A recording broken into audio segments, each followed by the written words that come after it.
The morning started like any other Tuesday for King, a beloved community leader and father of three from Springfield. At 52 years old, had built his reputation as someone who always put others first. Whether organizing charity drives for local families or volunteering at the community center every weekend, he was the kind of person everyone could count on. His friends often joked that had never met a stranger, and his warm smile could light up even the darkest rooms. Had been feeling unusually tired for several weeks, but he brushed it off as the natural result of his busy schedule. Between his demanding job as a school principal, his volunteer work, and helping his elderly neighbors with their daily tasks, exhaustion seemed like a reasonable explanation. His wife, Sarah, had been gently suggesting he slow down, but was stubborn about taking care of himself when others needed his help. The fatigue gradually became more noticeable. Simple tasks that used to handle with ease now left him breathless and drained. Climbing the stairs to his office at school became a challenge, and he found himself needing to sit down frequently during his daily walks around the neighborhood. Sarah noticed that her husband was going to bed earlier and struggling to get up in the mornings, which was completely unlike the energetic man she had married 28 years ago. One particularly difficult morning, collapsed in his kitchen while preparing coffee. Sarah found him sitting on the floor, confused and pale, unable to explain what had happened. Despite his protest that he was fine and just needed to eat something, Sarah insisted they visit their family doctor immediately. The drive to doctor's office was filled with worried silence, both of them trying to convince themselves that it was probably just stress or maybe a minor health issue that could be easily fixed. Doctor had been the King family's physician for over 15 years and knew well. After a thorough examination and hearing about the recent symptoms, he recommended a series of blood tests and a more comprehensive physical evaluation. Reluctantly agreed, though he kept insisting he felt better and was probably just overworked. The doctor's concerned expression, however, suggested that something more serious might be developing. The blood work results came back 3 days later, and doctor called personally to schedule an immediate follow-up appointment. This was unusual, as test results were typically shared during regular visits or through the patient portal. Sarah accompanied to this second appointment, and they both sensed the gravity of the situation from the moment they entered the examination room. Doctor sat across from them with a serious expression and explained that the blood tests had revealed some concerning abnormalities.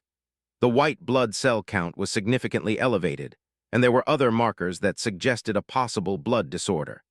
He recommended seeing an oncologist as soon as possible for further testing and evaluation.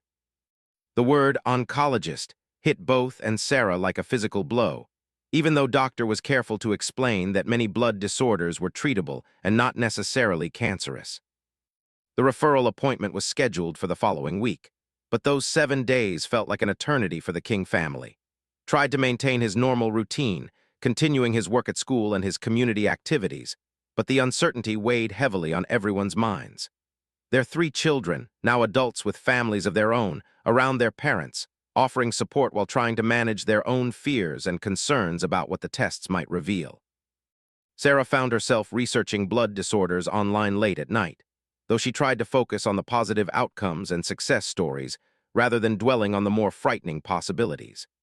Characteristically, spent his time thinking about how to handle the situation if the news turned out to be serious, already planning how to minimize the impact on his family and community responsibilities. The oncology appointment took place at the Regional Medical Center, a large facility that specialized in cancer treatment and blood disorders. Dr. Williams, the hematologist-oncologist, was a kind but direct physician who explained that additional tests would be necessary to determine exactly what was causing symptoms and blood abnormalities. These tests would include a bone marrow biopsy, CT scans, and more detailed blood work. The bone marrow biopsy was scheduled for 2 days later, and approached it with characteristic determination, though Sarah could see the worry in his eyes. The procedure itself was uncomfortable but manageable, and Dr. Williams explained that the results would provide crucial information about what type of blood disorder they were dealing with and what treatment options might be available. While waiting for the biopsy results, made a decision that surprised everyone, including himself. He decided to be completely open about his health situation with his school community and the organizations where he volunteered. Rather than keeping the uncertainty private, he chose to share what was happening and ask for prayers and positive thoughts. This transparency was typical of his honest and straightforward nature, but it also reflected his understanding that hiding the situation would be more stressful than facing it openly. The response from the community was overwhelming and immediate. Teachers, students, parents, and community members reached out with messages of support, offers to help with daily tasks, and promises of prayers. Was deeply moved by this outpouring of love, though he remained focused on getting through the diagnostic process and learning exactly what they were dealing with. 3 days after the biopsy, Dr. Williams called with the results. The conversation was brief but life-changing. Had been diagnosed with a form of blood cancer called chronic lymphocytic leukemia. The doctor explained that while this was indeed a serious diagnosis, this particular type of leukemia was often manageable with proper treatment, and many patients lived full, active lives for many years after diagnosis. The initial shock of hearing the word cancer was intense for both and Sarah. Despite Dr. Williams's reassuring words about treatment options and positive outcomes, the reality of facing a cancer diagnosis felt overwhelming. However, his natural optimism and faith began to surface almost immediately, and he found himself asking practical questions about treatment, timeline, and what this would mean for his daily life and responsibilities. The drive home from the oncology appointment was quiet, filled with the weight of processing what they had just learned. And Sarah held hands as they navigated the familiar streets of their neighborhood, both lost in their own thoughts about what a cancer diagnosis would mean for their future. When they arrived home, they sat in their living room for nearly an hour, sometimes talking through their fears and sometimes just sitting in comfortable silence, trying to absorb the reality of their new situation. His first instinct was to research everything he could about chronic lymphocytic leukemia. He spent hours reading medical websites, patient testimonials, and treatment information, determined to understand exactly what he was facing. Sarah worried that he was overwhelming himself with too much information, but she recognized that learning about his condition was a way of regaining some sense of control over a situation that felt entirely out of his hands. The couple decided to tell their children about the diagnosis in person rather than over the phone. They arranged for all 3 kids to come for dinner that weekend, though they didn't explain why the gathering was so important. Wanted to be able to see their faces when he shared the news and to immediately reassure them about the positive aspects of his particular diagnosis and treatment plan. Saturday evening arrived, and the house filled with the familiar sounds of family conversation and laughter. Their oldest daughter, Jennifer, had brought her 2 young children, while their sons, David and Michael, arrived with their respective partners. The normal family dynamics felt especially precious to and Sarah, knowing that this dinner would mark a significant transition in all of their lives. After everyone had finished eating, asked the family to remain seated because he had something important to share. The room grew quiet, and could see the immediate concern on his children's faces as they sensed the seriousness of the moment. He began by explaining the fatigue and symptoms he had been experiencing, then walked them through the doctor visits, tests, and ultimately the diagnosis he had received just days earlier. The initial reaction was exactly what Sarah had expected: shock, tears, and an immediate flood of questions about treatment, prognosis, and what this meant for the future. Spent considerable time explaining what Dr. Williams had told them about chronic lymphocytic leukemia being a manageable form of cancer, emphasizing that many people lived normal with proper medical care, and that his particular case seemed to be caught relatively early. Jennifer, always the practical one, immediately began asking about second opinions, treatment centers, and whether was confident in his medical team. David wanted to know about symptoms to watch for and how the family could best support his father through treatment. Michael, the youngest and most emotional of the 3, struggled with the news but was comforted by his father's calm demeanor and obvious determination to fight the disease. The conversation continued late into the evening, with family members sharing memories, expressing love, and gradually moving from the shock of the news toward practical planning and emotional support. Was touched by how quickly his children shifted into protective mode, already discussing how to adjust their schedules to spend more time with him, and how to help Sarah manage the additional stress and responsibilities that would come with his treatment. Over the next few days, began the process of informing his wider circle of friends, colleagues, and community members about his diagnosis.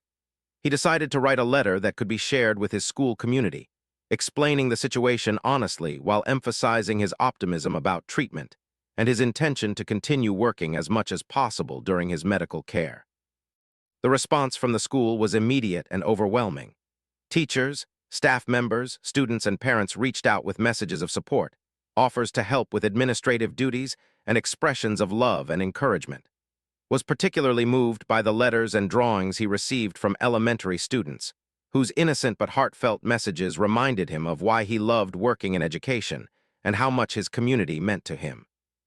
Dr. Williams had scheduled for additional staging tests to determine the exact extent of the leukemia and develop a comprehensive treatment plan. These tests included CT scans of his chest, abdomen, and pelvis, as well as more detailed blood work to assess how the cancer was affecting various organ systems. The staging process would help determine whether needed immediate aggressive treatment or whether a more conservative approach would be appropriate. The staging tests revealed that leukemia was in the early stages, which was encouraging news. Dr. Williams explained that many patients with early-stage chronic lymphocytic leukemia could be monitored closely without immediate treatment, a strategy called watch and wait. However, given symptoms and some specific characteristics of his particular case, the doctor recommended beginning treatment sooner rather than later. The treatment plan involved a combination of oral medications and periodic intravenous therapies that could be administered on an outpatient basis. Dr. Williams explained that this approach would likely control the leukemia effectively while allowing to maintain much of his normal routine, including continuing his work as a school principal, though with some modifications and increased attention to his health and energy levels. Felt relieved to learn that his treatment wouldn't require hospitalization or force him to completely step away from his responsibilities. However, he also understood that the medications would likely cause some side effects, and he would need to be more careful about avoiding infections and managing his energy. Sarah began researching ways to support someone through cancer treatment, focusing on nutrition, stress management, and creating a healing environment at home. The couple also began exploring support groups for blood cancer patients and their families. Dr. Williams had recommended several local organizations that provided education, emotional support, and practical assistance for people dealing with leukemia and related blood disorders. Was initially hesitant about joining a support group, feeling that his natural inclination was to be the one providing support rather than receiving it. But Sarah encouraged him to consider how connecting with others in similar situations might be helpful. As word of diagnosis spread through their community, the outpouring of support continued to grow. Friends organized meal deliveries for the family, neighbors offered to help with yard work and household tasks, and colleagues stepped up to handle additional responsibilities at school. This community response reinforced decision to be open about his health situation rather than trying to manage everything privately. Also began thinking about how his cancer diagnosis might affect his long-term goals and priorities. While Dr. Williams was optimistic about the treatment outlook, recognized that facing a serious illness naturally led to reflecting on what mattered most in life. He found himself appreciating daily moments with Sarah more deeply, treasuring time with his children, and thinking about the legacy he wanted to leave through his work and community involvement. The first treatment session was scheduled for the following week, and approached it with a mixture of nervousness and determination. Sarah planned to accompany him to all of his medical appointments, and they had arranged for flexible work schedules that would allow them to manage his treatment while maintaining as much normalcy as possible in their daily lives. The Cancer Treatment Center was a modern facility designed to feel as comfortable and welcoming as possible, but still felt nervous as he and Sarah checked in for his first treatment session. The waiting room was filled with other patients and their families, creating an atmosphere of quiet solidarity among people facing similar challenges. Notice the mix of ages and backgrounds, reminding him that cancer didn't discriminate and that he was joining a community of fighters he never expected to be part of. Dr. Williams met with before his first treatment to review the medication protocol and discuss what to expect during the coming weeks. The treatment plan included both oral medications that would take daily at home and intravenous medications that would be administered at the treatment center every few weeks. The doctor explained that most patients tolerated this particular combination well, though some fatigue and increased susceptibility to infections were common side effects. The first infusion took several hours, during which sat in a comfortable reclining chair while the medication slowly entered his system through an IV line.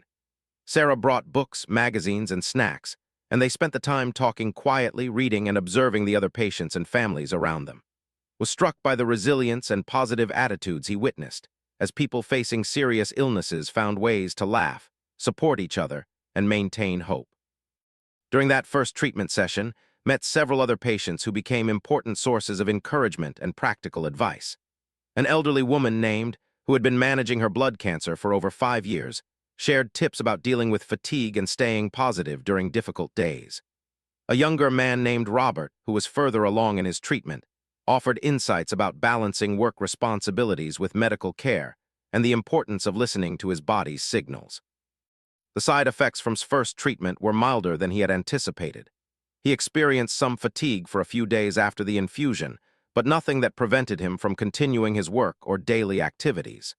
The oral medications caused occasional nausea, but this was manageable with anti-nausea medication and careful attention to eating regularly and staying hydrated. As settled into his treatment routine, he began to find unexpected positive aspects in his cancer journey.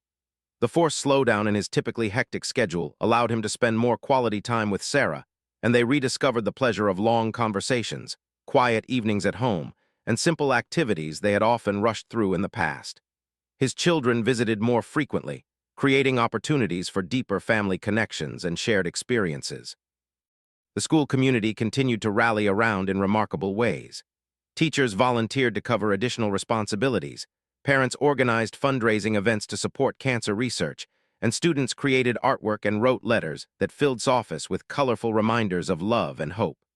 The principal found that his openness about his health struggles had actually strengthened his relationships with students and staff, as people felt trusted with something so personal and important.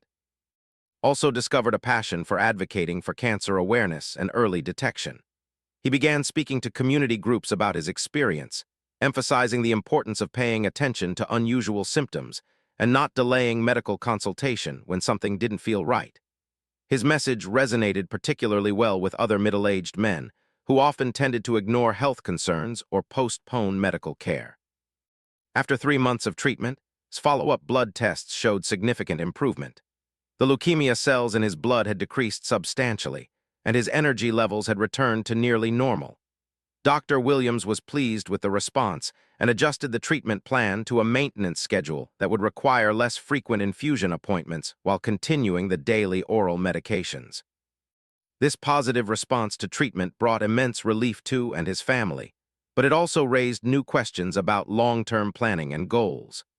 Began thinking seriously about how his cancer experience had changed his perspective on life priorities and what adjustments he wanted to make going forward.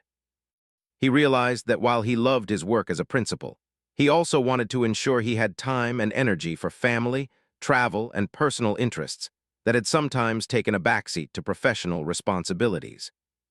The cancer support group that Sarah had joined became an important part of their routine. Meeting monthly with other patients and caregivers provided practical advice, emotional support, and lasting friendships with people who truly understood the challenges and victories of living with cancer. Found that he naturally took on a mentoring role with newly diagnosed patients, using his positive experience and community leadership skills to help others navigate their own cancer journeys. Sarah also benefited significantly from the support group, particularly the sessions designed specifically for caregivers. She learned strategies for managing her own stress and anxiety while supporting, and she connected with other spouses who understood the unique challenges of watching someone you love face a serious illness. The group helped her recognize that taking care of herself was essential to being able to care for effectively. As approached his 6-month treatment milestone, he decided to document his cancer experience more formally. He began writing a blog about his journey, focusing on the positive aspects, lessons learned, and the incredible support he had received from his community. The blog attracted readers from far beyond his immediate circle and received messages from cancer patients and families around the country who found encouragement in his honest but optimistic approach to dealing with the disease. The blog also became a platform to highlight cancer research, share information about early detection, and promote the importance of community support for people facing serious illnesses. He partnered with local cancer organizations to raise awareness and funds for research, turning his personal challenge into an opportunity to help others facing similar situations. His medical team continued to be impressed with his response to treatment and his overall approach to managing his health. Dr. Williams noted that patients who maintained positive attitudes, stayed physically active within their limitations, and had strong social support systems typically had better outcomes, and all of these characteristics. The combination of effective medical treatment, family support, community love, and its own determination had transformed what initially seemed like a devastating diagnosis into a manageable chronic condition that, while serious, didn't prevent him from living a full and meaningful life. His cancer journey had deepened his appreciation for relationships, strengthened his faith, and clarified his priorities in ways he never could have anticipated. 1 year after his initial diagnosis, stood before a crowd of over 300 people at the annual community health fair, preparing to deliver what he had decided to call his good news message about cancer. The audience included medical professionals, cancer survivors, families affected by cancer, and community members who had supported him throughout his journey. Felt a mixture of nervousness and excitement as he prepared to share how his cancer experience had transformed from a source of fear into an opportunity for growth, connection, and service. Began his speech by acknowledging the fear and uncertainty that had surrounded his initial diagnosis. He spoke honestly about the sleepless nights, the worry about his family's future, and the challenge of facing an illness that seemed to threaten everything he had worked to build. However, he quickly transitioned to the remarkable discoveries he had made throughout his treatment journey and the unexpected gifts that had emerged from such a difficult situation. The first piece of good news shared was about the incredible advances in cancer treatment, particularly for blood cancers like his own chronic lymphocytic leukemia. He explained how medications that hadn't existed just a few years earlier had made his particular type of cancer a manageable chronic condition rather than a death sentence. Emphasized that while cancer was still a serious diagnosis requiring ongoing medical care, many people were now able to live full, active lives while managing their disease effectively. Then spoke about the second piece of good news he had discovered, the extraordinary power of community support during times of crisis. He shared specific examples of how his neighbors, colleagues, students, and even strangers had around his family, providing practical help, emotional support, and constant encouragement. This experience had shown him that people were fundamentally good and generous, and that communities could come together in remarkable ways when someone was facing a serious challenge. The third element of his good news message focused on personal growth and changed priorities that had resulted from his cancer journey. He explained how facing a serious illness had forced him to slow down and appreciate aspects of life he had previously taken for granted. His relationships with Sarah and their children had deepened, his appreciation for simple daily pleasures had increased, and his sense of purpose had become clearer and more focused on what truly mattered. Also shared the good news about finding meaning and purpose through advocacy and helping others. His cancer experience had opened doors to connect with other patients, speak to community groups about early detection, and raise funds for research. He had discovered that turning his personal challenge into an opportunity to help others had been one of the most rewarding aspects of his entire journey, giving him a sense that his cancer diagnosis had ultimately led to positive impact he never could have achieved otherwise. Throughout his speech, was careful to acknowledge that not everyone's cancer journey would unfold exactly like his own. He recognized that some people faced more aggressive diseases, had fewer treatment options, or dealt with more severe side effects. However, he emphasized that even in the most difficult circumstances, there were often sources of hope, support, and meaning that could be discovered and cultivated. The audience response to his presentation was overwhelmingly positive. Many people approached him afterward to share their own cancer experiences, ask questions about treatment, or simply express gratitude for his honesty and optimism. Several newly diagnosed patients told him that his message had given them hope and a different perspective on their own situations. Family members of cancer patients thanked him for helping them understand how to better support their loved ones. Following the health fair presentation, received numerous requests to speak to other groups and organizations. He began developing a more formal speaking program that he could present to schools, churches, civic organizations, and medical conferences. His message evolved to include practical advice about navigating the healthcare system, building support networks, and maintaining hope during difficult medical treatments. also expanded his advocacy work by partnering with national cancer organizations to promote research funding and early detection programs. He before state legislators about the importance of healthcare access and insurance coverage for cancer patients. His personal story, combined with his natural leadership abilities and communication skills, made him an effective advocate for cancer-related causes. The blog had started during his treatment grew into a more comprehensive resource for cancer patients and their families. He began interviewing other patients, sharing treatment information, and creating a community forum where people could connect and support each other. The blog attracted attention from medical professionals and cancer organizations, leading to opportunities to contribute to national cancer awareness campaigns. 2 years after his diagnosis, his medical condition remained stable and well-controlled. His regular follow-up appointments with Dr. Williams continued to show positive results, and the side effects from his maintenance treatment were minimal. Had learned to listen to his body more carefully and to adjust his activities based on his energy levels, but overall he was able to maintain nearly all of his normal activities and responsibilities. The King family had also found a new normal that incorporated ongoing medical care into their lives without allowing it to dominate their daily experience. Sarah had become an advocate in her own right, particularly focused on supporting other caregivers and families dealing with cancer diagnoses. Their children had developed deeper appreciation for family time and had made conscious efforts to prioritize relationships and health in their own lives. His work at the school had evolved to include health and wellness education as a more prominent component of the curriculum. He worked with teachers to develop age-appropriate programs about healthy lifestyle choices, the importance of medical care, and how to support community members facing health challenges. His students learned valuable lessons about resilience, community support, and finding positive meaning in difficult circumstances. As reflected on his cancer journey, he realized that while he would never have chosen to face such a diagnosis, the experience had ultimately enriched his life in unexpected ways. He had discovered reserves of strength he didn't know he possessed, experienced love and support beyond what he had imagined possible, and found new ways to contribute meaningfully to his community and to the lives of others facing similar challenges. The good news message that shared about cancer was not that the disease itself was good, but rather that even in the face of serious illness, there were opportunities for growth, connection, healing, and service that could transform a frightening diagnosis into a journey of hope and purpose. His story had become a testament to the power of positive thinking, community support, medical advances, and the human capacity to find meaning and joy even in the most challenging circumstances.